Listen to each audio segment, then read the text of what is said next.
Soreang, Bandung, pada tanggal 22 Mei 2024, acara pelantikan dan pengukuhan Dewan Pimpinan Pusat, DPP, Asosiasi Perangkat Desa Seluruh Indonesia, APDESI, Masa Bakti 2024-2029 berlangsung dengan hikmat di Gedung Sultan Raja Hotel, Soreang, Bandung.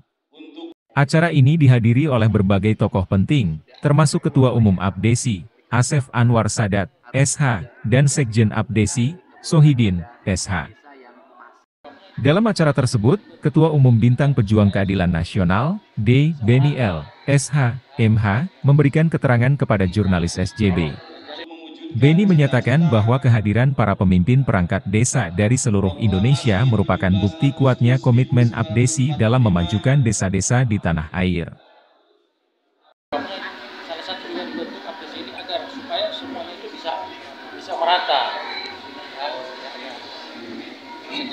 Kalau dari komunikasi.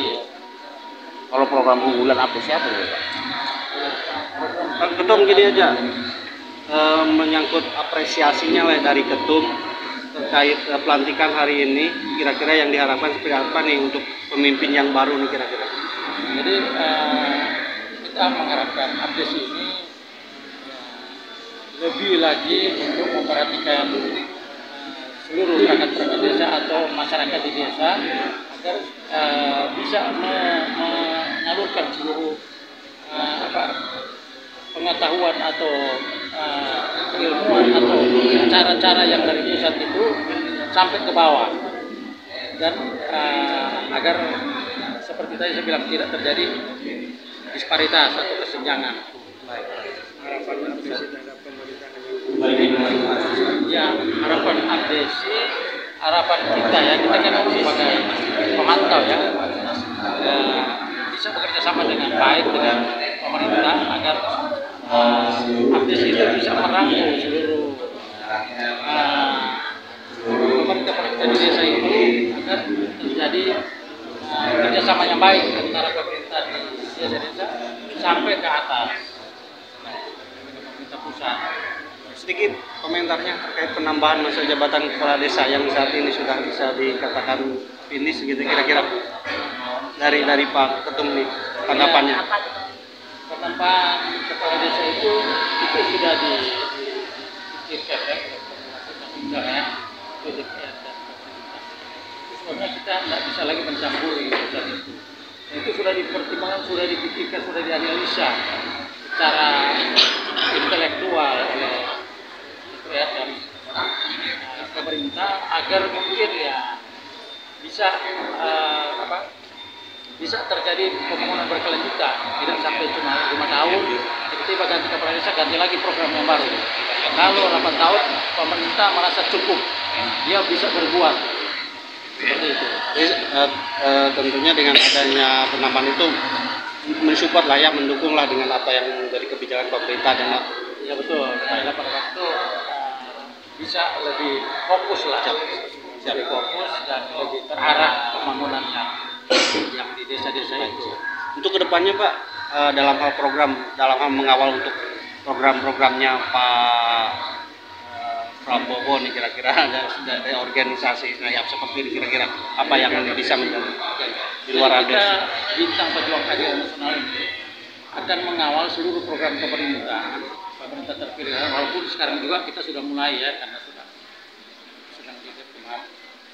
Kita akan bersama-sama untuk memantau seluruh kinerja pemerintah, bukan cuma perangkat desa ya, dari pusat sampai di daerah-daerah, seluruh kabinet yang programnya itu pembangunan yang berasal dari pemerintahan negara, aliran keluar negara itu akan kita pantau tahapan-tahapannya dari atas, dari APBN itu turun sampai di bawah itu, sampai ke sasaran, sampai ke bawah, karena biasanya itu anggaran 100 sampai di bawah tinggal 20.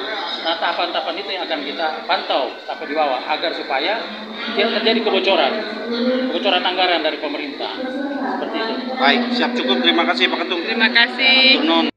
Tokoh masyarakat Dedi Mulyadi, serta seluruh ketua Dewan Pimpinan Cabang, DPC, APDESI se-Indonesia turut hadir, termasuk Ketua APDESI DPC Kabupaten Kuningan, Haja Heni Rosdiana, S. Sos, MSI perwakilan dari pemerintah Kabupaten Bandung, Yayat Sudrajat, yang juga anggota DPRD Kabupaten Bandung, hadir sebagai bentuk dukungan terhadap acara ini. Pemerintah provinsi begini, kabupaten begini, desa begini, harus ada. Nah itu bisa nanti terbentuk brandingnya. Ingat sekarang itu kan di Indonesia ini kita sudah lagi sulit membedakan mana desa, mana kota, mana desa, mana kelurahan. Udah susah lagi. Kenapa? Akibat tidak ada brandingnya. Pak, Jabar, Pak. Nah itu yang kepala desa ini ke depan saya minta apresiasi untuk membuat pelatihan atau diarahkan pada kepala desa. Ini kan kepala desa ini tidak melalui proses ya karena pemimpin kultur ya. Karena pemimpin kultur seringkali dia gampang terhadap apa yang harus mesti dia lakukan ketika berada di luar ruang desanya. Ini penting kepala desa nanti harus memahami etika diri dan etika lingkungan serta etika profesi, karena kepala desa itu profesi, harus ada etika profesinya. Bagaimana sikap di depan masyarakat, bagaimana sikap terhadap pimpinan, bagaimana sikap di dalam lingkungan desanya, bagaimana sikap di luar desanya. Ini saya lihat harus segera dibenahi ke depan agar kepala desa tidak menjadi objek cemoohan. Karena gini deh, kalau kasus kepala desa apapun ya, nyolek cewek, kemudian taruhlah misalnya ada dana desa terpakai, pasti ribut. Nah, karena selalu menjadi objek. Kenapa kepala desa menjadi objek? Karena posisinya dekat dengan warga. Kan beda. Bupati punya mobil baru nggak? Gubernur punya mobil baru nggak akan ribut. Kepala desa beli mobil baru, ribut. Misalnya begini, orang dapat bantuan sosial, nggak akan protes ke bupati kalau nggak dapat. Protesnya nggak ada. Itulah kepala desa harus bisa memberikan penjelasan nanti mana yang menjadi kebijakan kepala desa, mana yang kebijakan bupati, mana kebijakan gubernur, mana kebijakan kementerian. Pak, terkait Pilgub Jabar, Pak, ini kan mulai bermunculan Pak hingga Bos Persib juga. Ya nggak tahu kenapa mereka mendukung gitu loh. Karena beginilah, saya sih melihat sampai hari ini kan saya tidak berjalan apa yang saya lakukan gini aja. Apa yang saya lakukan selama ini, baik ketika dulu mencalonkan wakil gubernur, kemudian menjadi anggota DPR, berhenti jadi anggota DPR, nyalon lagi anggota DPR, terpilih menjadi anggota DPR sampai hari ini, kan kegiatan saya nggak ada yang berubah, konsisten. Ya keliling warga nggak pernah berhenti, sekemampuan bantu warga saya bantu, rumah saya tidak pernah sepi dari kunjungan dari dulu sampai sekarang penuh terus. Artinya kenapa? Saya keliling ke Jawa Barat memenuhi undangan dari dulu nggak pernah berhenti. Ke ujung Pangandaran, ujung Genteng, kemudian ujung Kuningan, saya jalan tidak pernah berhenti. Mungkin karena konsistensi yang tidak pernah berhenti itu banyak orang memandang bahwa oh ini mungkin yang sangat mengerti kehidupan masyarakat. Gitu loh. Kan nggak ada sok sama. Arek pemilu atau memiru kieu we anger.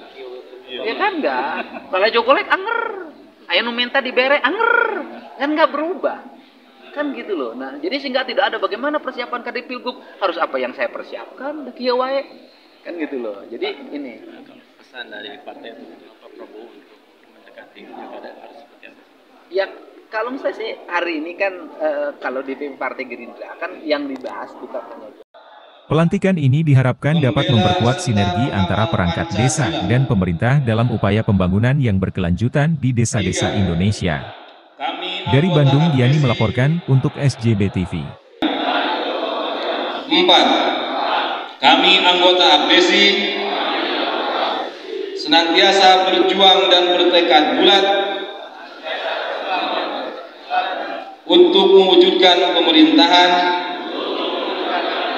dan masyarakat desa yang maju, adil, sejahtera, profesional dan demokratis.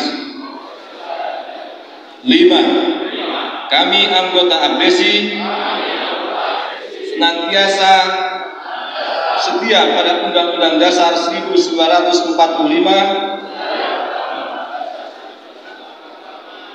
mengutamakan kepentingan umum, jujur dan bertanggung jawab dalam melaksanakan pemberdayaan